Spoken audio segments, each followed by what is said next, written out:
Welcome back once again to the Pitlane Pals Formula One podcast. In this episode, we are previewing the Austrian Grand Prix this weekend. I almost said Spanish Grand Prix. I'm a week off there. I was this close to making myself look stupid. But we've just got some free practice sessions to talk about, some predictions to talk about, and of course, any typical drama that's been going on in the background. I know where I want to start is in FP1. Lando Norris was filled in by, I hope I'm saying this right, Alex Dunne. I think that's how you say his last name. I hope it's not Dunne. I think it's Dunne, actually. Is it Dunne? I think it's Dunne. I thought because he was Irish, it'd be Dune. I thought that'd be Dune, but maybe I'm mistaken. No, I think it's Dunne because there was some Netflix series I watched where it was some Irish guy and his last name was Dunne and he also said Dunne. So I think there we go. There's a valid source right there. Nicholas watched a TV series with an Irish guy. All right, sounds good. No, but I just think it's worth noting that he was, what was it? How far off Oscar Piastri? 700ths of a second off Oscar Piastri. You don't see FP1. that. You don't see that with rookies. That is absolutely insane. It could go to show how good that McLaren is, as well. Sure. And like how easy it might be to pick up, but that is still something that shouldn't go unnoticed in any capacity. I mean, that is truly like a feat. Just one FP1 session in an F1 car, and you're going against the championship leader as your competition, as your comparison, and you managed to be 7/100ths of a second off of Oscar Piastri. Just round of applause. I'm gonna pull it. I don't do it too much anymore, but I'm gonna give him his flowers. No, not the flowers, man. I'm gonna give him his flowers. Because I know he's watching this. No, he's not. If he's watching this, I know he's hoping. Man, I really hope Caden gives me flowers. And so there's your flowers, mate. It's just not something you see at all. I mean, we've had some rookies coming in for Friday practice 1 most of the time, and normally, I mean, I feel like the most common bit is if it's like 3 or 4 tenths, and that's already like a pretty solid performance. Normally, it would even be more, but 7/100ths of a second. I mean, cut the guy some slack. He's leading in F2 right now, and he's an incredible driver. But like, that's insane. That's absolutely insane. And comparing him to, okay, I might slander this name now, and I feel very bad if I do. But it was Beganovic with Ferrari, who came in for Charles Leclerc, and he was 3 tenths behind Lewis Hamilton. So just like, obviously he's then competing against the other rookie who's coming in for Friday practice. So putting those two next to each other, he absolutely delivered. And I think his radio message was really cute. After like when FP1 finished, he was like, "Guys, thank you so much for this opportunity. This was the best day of my life." Like it was absolutely adorable. Like he just did not just come in and absolutely perform. Like it was insane. Yeah. You know, it'd be cool as well, and I know this is like kind of like but there is of course a lot of nationalism behind Formula One across the board. It'd be cool to see an Irish driver succeed in Formula One day, because there hasn't been a large history. I mean, besides not many names I can think of off the top of my head. Me neither. I was about to say. I don't want to throw a number out there. Besides who? Because I don't know. I can't think of anybody. And maybe that's also just me not. I mean, I know names. I don't know where they're all from. As an American, I can't pinpoint location as well. But no, I think that would be another thing. It's just like we have a lot of British drivers. We get a lot of French drivers whatever. We get actually, I mean, now we have our first Italian in a long time, but we get some Germans, as you know. We even had an American a few years ago, the GOAT, Logan Sargent. Oh, fly high.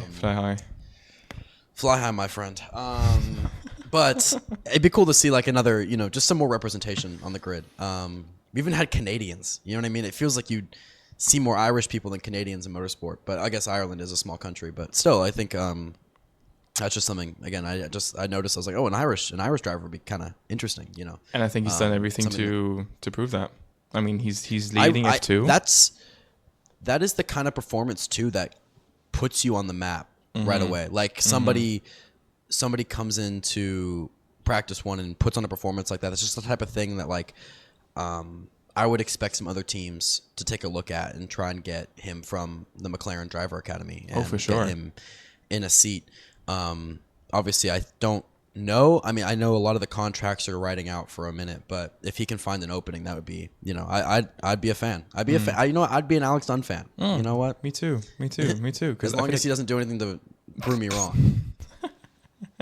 And I feel like he came out of nowhere, like rookie wise, F2 driver wise. Lindenbold or something, the Red Bull Junior driver. He was like the big topic, and yes, and still is for he's sure still in a high conversation for replacing one of the Visa Cash App Racing Bulls drivers. I think we all know who, more likely than not at this point, but Liam Lawson. But he's, obviously I'm not to discredit him, but yeah, no, I mean, Alex Dunne has had a very impressive start to the F2 season. I guess not start because it is a shorter F2 season than it is an F1 season, but yeah, True. no, props where it's due. Just not a lot of interesting things happen in free practice sessions outside of, typically us just looking at timing sheets and then going, maybe that's something, but a lot of the time qualifying goes, okay, never mind. It's actually not anything like what we thought it was going to be based on practice. So having something to talk about, I just had to get that out of the way. In free practice 2, where we really see the qualifying times, however, Lando Norris did top the timing sheets on Oscar Piastri. I don't even want to say anything. Like, I don't even want to, like, it's just kind of nip and tuck with these guys. Again, I think we've talked about it before time and time again, and we will continue to talk about it as the season goes on. Norris has the pace, just not the mentality right now at the moment, and Oscar is the opposite. I mean, not the opposite, but his pace isn't, it's not quite at Lando's level, but it's still solid. Yeah.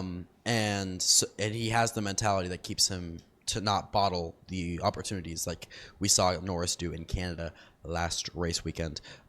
So I don't even really want to say much about what I think it means or what I think it's going to do or anything for that matter. I'm going to let that just be noted. I don't know if you have any thoughts on it, but I don't even really want to I'm done predicting McLaren finishing positions. Because Norris could give me all the reason in the world to go, he's going to win this race. He could have the most stellar weekend leading up to the Grand Prix. He could get pole position, everything. And I could go, Norris is going to win this race because he should win this race.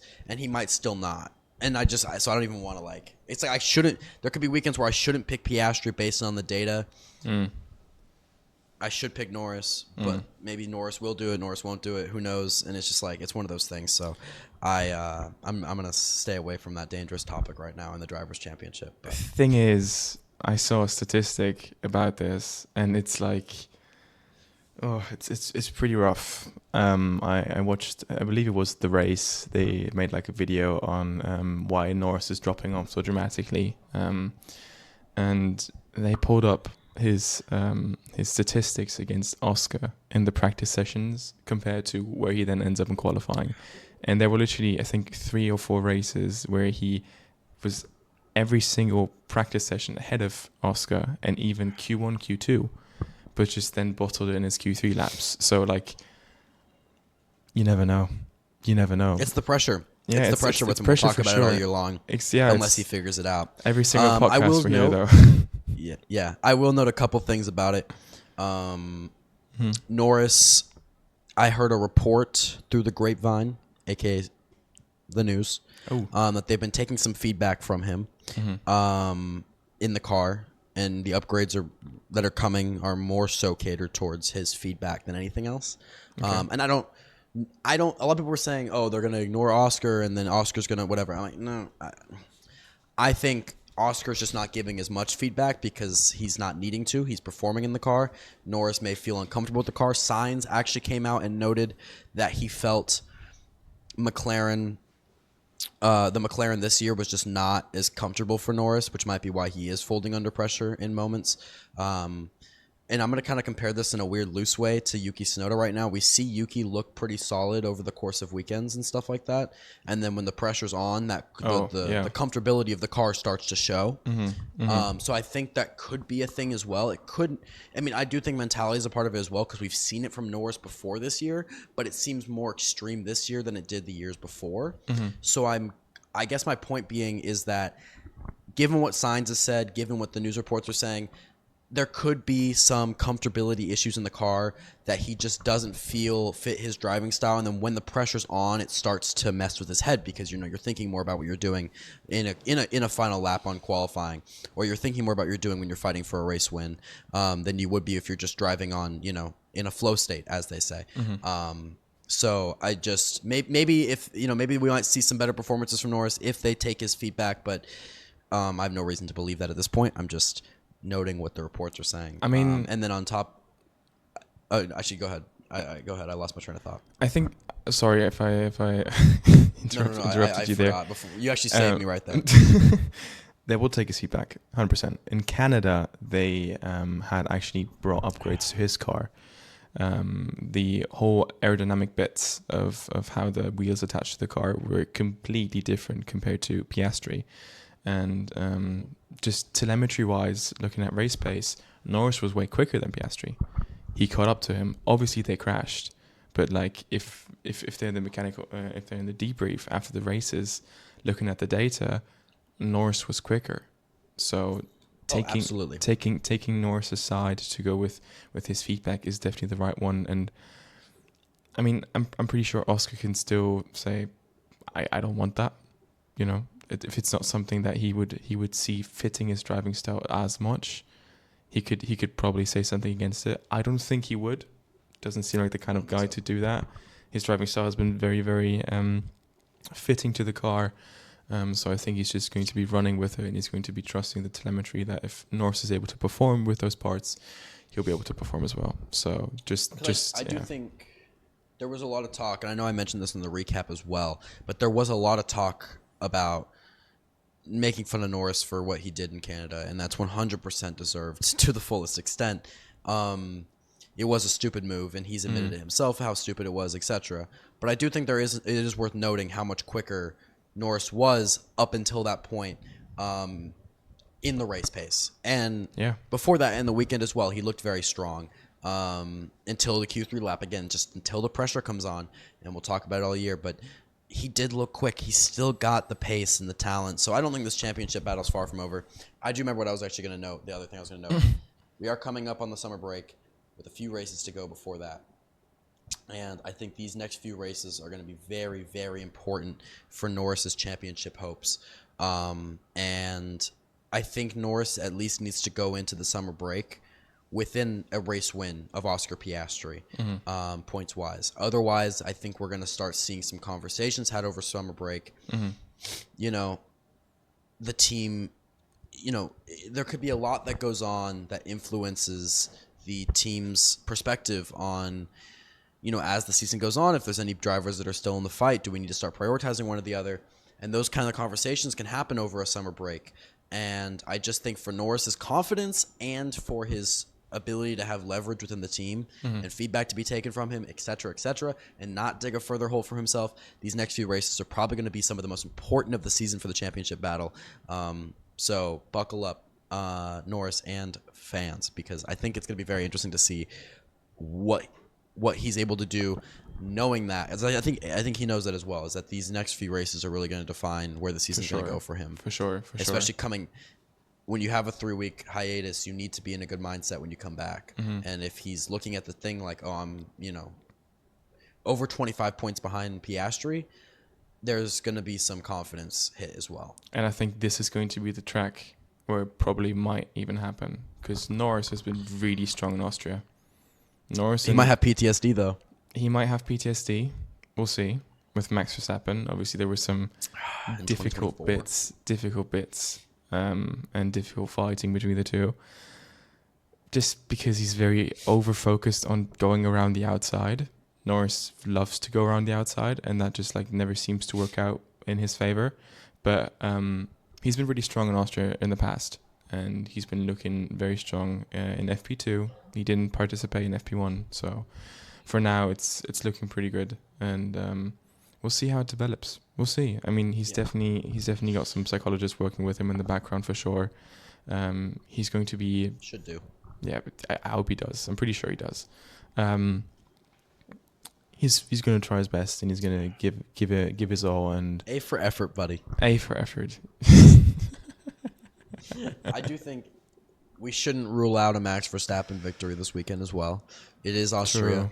True. And Max Verstappen typically does love to perform in Austria as well as the Netherlands Grand Prix. The two home races for him and Red Bull, of course. Mm-hmm. I think Max is the opposite of Lando. When the pressure's on, we see the best of Max. And this is a track where we've seen a lot of Max Verstappen's success. Sure, for sure. The stands are, of course, not papaya color. They are orange, and they will be orange. And there definitely will be some momentum in his favor coming into this weekend. I don't think we should rule out a Max Verstappen pole position. It could be one of those weekends where we just see him come out of nowhere and steal a pole position when you don't expect him to. Yeah, could be. I just don't think that's possible to rule out at the moment. And it is noteworthy that Red Bull does look decent here. I mean, Max Verstappen was P3 in FP2 as well as Yuki Tsunoda in P7 in FP2 as well. So we could see a pretty solid weekend from Red Bull. And I think it's also an important weekend on that note for Yuki Tsunoda. If he can pull out a good performance as well as Max in the Red Bull home race, at the Red Bull Ring, of course, I think that does some good. I think Red Bull could leave this weekend happy. And if they leave this weekend happy, that's a good look for Yuki Tsunoda in the eyes of Helmut Marko and Christian Horner and company that are all run the shit show that is the Red Bull Formula One driver lineup. So it's definitely necessary. It's definitely necessary. Because we've seen a couple rough weekends from Yuki in a row now. It's not been a clean slate for Yuki at all. He's been. I mean, it was kind of what we all expected, to say the least. I don't think anyone was expecting Yuki to come in and instantly perform. He's had some outings and he's shown some pace for sure, but he needs to get closer to Verstappen. It's time and time again. It's the tale of Red Bull's second driver. The gap to Verstappen needs to come down. It needs to just God, if at one track, then at the Red Bull Ring. Yes, and I think. I don't even know if it's the gap to Verstappen. I think as long as Yuki can just get to a point where he can consistently bring home points, that's all that they can logically expect. And if they still don't like that, then they don't get the problem is with the car again, and they won't admit that. And now if he's having these P14, P15 finishes like he's had these past few weekends, and like just fighting at shitty qualifying performances onwards. Into the race where he's not making up a ton of ground. And granted, some of these tracks are not great for overtaking, and they've been difficult scenarios. I do just want to see. I want to see points. And there was a few weekends when Yuki first got in the seat where it felt like that was going to be the story. It was going to be a Yuki fighting for points in the Red Bull. Fine. But as we've gone on, and he's had a couple rough performances, it seems to be that same cycle of digging yourself a hole, trying to get out of it, because the moment you lose that confidence in the Red Bull, you start overthinking it, like, oh, I can't have another performance like that. And then and then I think the uncomfortability in the car starts to show when it could be rather suppressed when you are having success in the beginning. So I mean, as we all know, I'm a Yuki Tsunoda supporter till I die. And no matter where he goes, you love that man. He could go to Super Formula next year, and I might start watching Super Formula in his name. No, you won't. No, I won't. No, I won't. Love motorsport. I don't know if I'm watching. I don't have time, quite frankly, to watch Super Formula. I'm trying to make time to watch WEC when I can, and that's a whole day of my life, or 6 hours in most cases. But. No, you would have followed Logan Sargent if that would have been the case. So no way. Yeah, I would have followed him to. Actually, but he's not even anywhere right now. He kind of didn't end up doing anything in IndyCar. Rest in peace, fly high, buddy. He's not dead. I just love talking about people like they're like. Wait, no, hold on. Let me watch my words. I love talking about retired Formula One drivers and saying rest in peace, like they didn't just leave Formula One. Like when I remember when we were talking about the end of the year, drivers that were leaving, Sergio Perez, Valtteri Bottas, etc. I remember saying rest in peace Valtteri Bottas, whatever, and everybody in the we posted a short, and people in the comments were like, they're not dead. I'm like, no, I know. It's just I just think it's funny to say that. Like I'm not. Don't take me too seriously. I know that they're not dead. Thank God you got that corner. Yeah, right. Another team that has shown some strong pace outside of the top 3 cars is Aston Martin. Oh yeah, and true. I feel weird saying that. I feel really weird. A little weird saying that. We have finally seen some more luck in the Fernando Alonso direction, and not that they had a stellar practice 1, but I do think practice 2 is the better key definer of pace. And had it just been Lance Stroll having an off P4 and Fernando Alonso was somewhere down the field, then I might think, he just got a lucky lap. But because they both are sitting in the top 10 at the end of FP2, part of me does kind of feel like this could be a point-scoring weekend for Aston Martin, which could be some much-needed points, given the fact that they are currently only 6 points off the Racing Bulls and only 2 points ahead of the Kick Sauber, which I don't know if anybody saw that Kick Sauber scoring 20 points this many races in, and being ahead of the Alpine for that matter. So some much-needed points in their direction. Could be a solid weekend for the boys in green. I don't know, just something to think about. And not only for the boys in that shade of green, but also I know for one of the guys in the other shade of green, because Gabriel Bortoleto has somehow found his steering wheel and the gas pedal, because he's been doing really, really well both practice sessions. He got P8 in practice session 2, and he got P6 in practice session 1. Yep. I don't know what happened. To be frank with you guys, I have no idea. We have 20 points in the direction of Kick Sauber, all of which are currently held by Nico Hülkenberg. Exactly. We are yet to see debut points for Gabriel Bortoleto. Could this be the weekend? Could this be his weekend? I hope so. I would love to see him get his points, because we've seen a lot of success from the other rookies, and I think Gabby is one of those drivers who I did have some faith in coming into this year. And of course, I think he'll be fine. He won't be at risk of a loss of a seat or anything. He's got to wait till Audi comes and takes over next year. Yeah. That's part of the reason they committed to him for sure.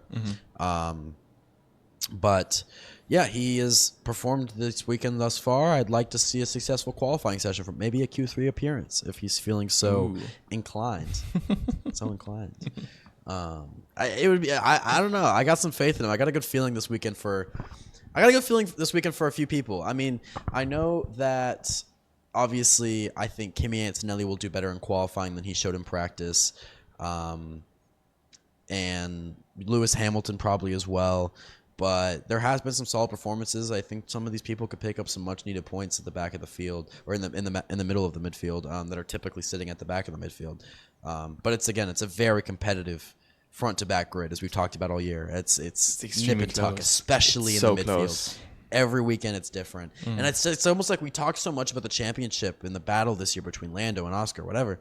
But sometimes the most fun thing to predict is who's going to end up scoring points in the midfield, because it seems every weekend a different team is benefiting from the track and the conditions. So it's definitely, I'm excited to see where it goes. I'm excited to see where it goes this weekend and onwards, because it is, I mean, of course we are going to new regulations, but the prize money is something that, does mean something to especially those midfield teams that need it, of course, going into the new regulations and onwards, and they can hopefully we can see some grid shift up, mix up, and not just have the top 4 be Red Bull, McLaren, Ferrari, Mercedes, and see somebody else maybe sneak in there. I think Williams perhaps, but I think we're pretty much benefiting off of the fact that this grid is so close. This is exactly why we come up to these weekends and all of a sudden Aston Martin's up there, and then on another weekend Kick Sauber's up there, because the grid is so close where these tiny margins make that big of a difference. I feel like a few years back, it was very just it was pretty much brackets. Yes, you'd have them kind of interfere and change up in these brackets, but you would never really have anything you would never have a massive showing. And now every single weekend, it seems like we come to the track and it's just it's always something different. You never really know what you're going to get. And I absolutely love that.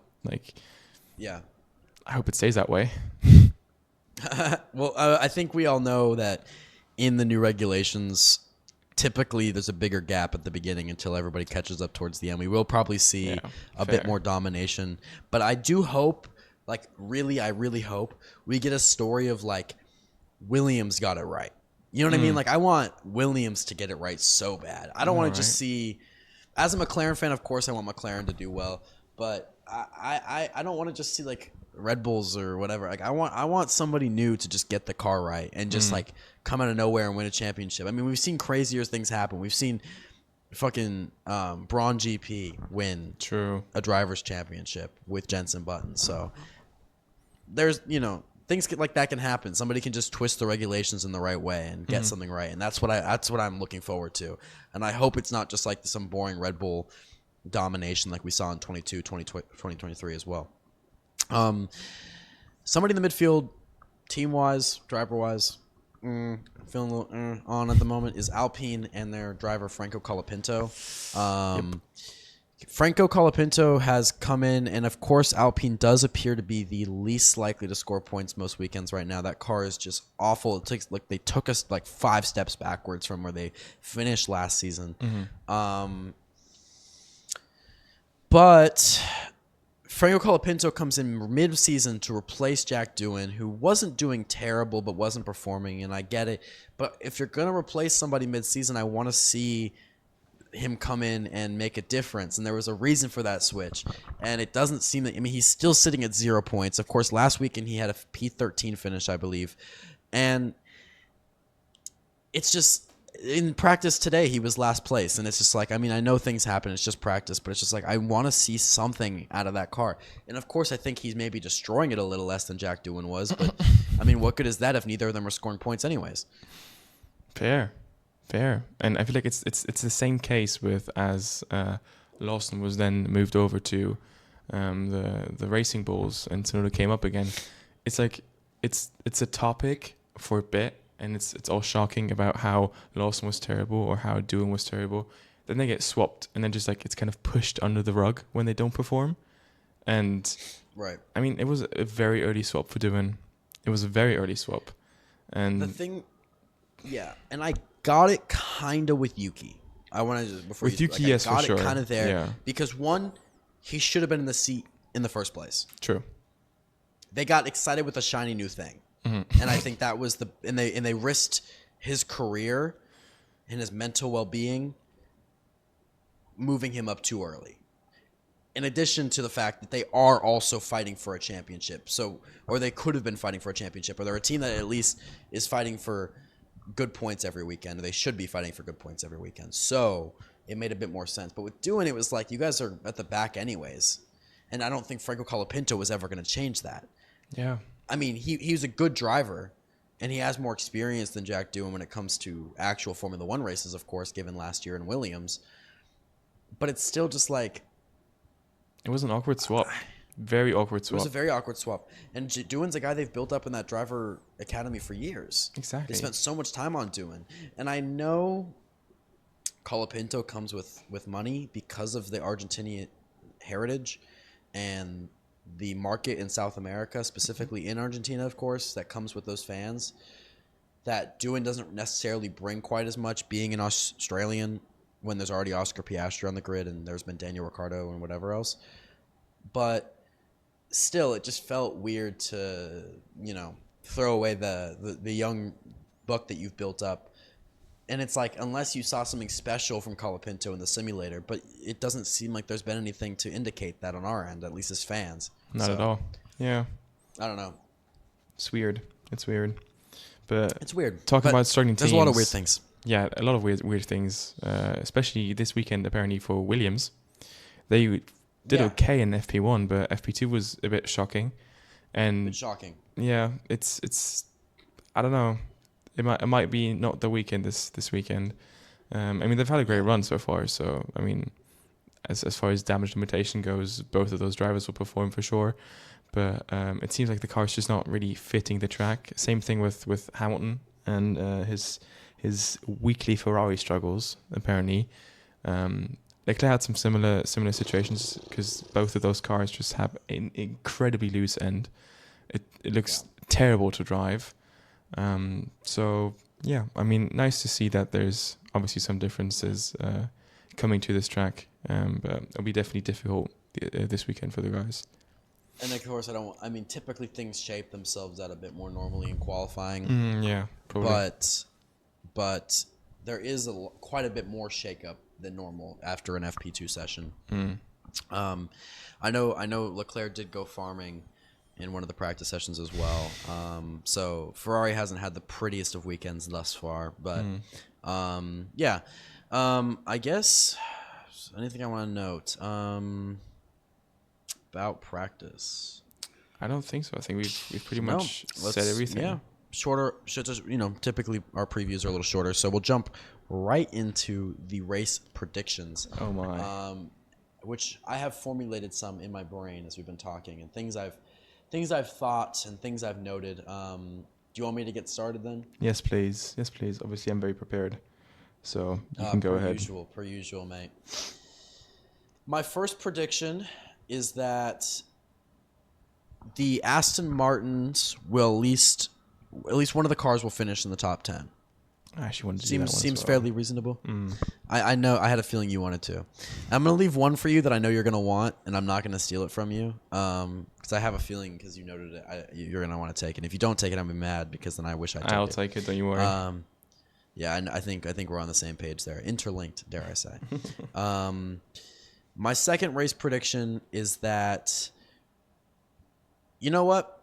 I've been trying to resist, but this seems like my weekend. This seems like the weekend that's going to happen. Oh. That I'm going to get a Yuki Tsunoda prediction correct. Oh, God. And maybe I should stop doing this because I'm starting to think I'm cursing the poor guy. He never learns. I never learn. But Yuki Tsunoda has had a good weekend thus far, pace-wise. I think Yuki Tsunoda will finish in the points. He needs a bounce-back weekend here at the Red Bull Ring, and I think he will do so.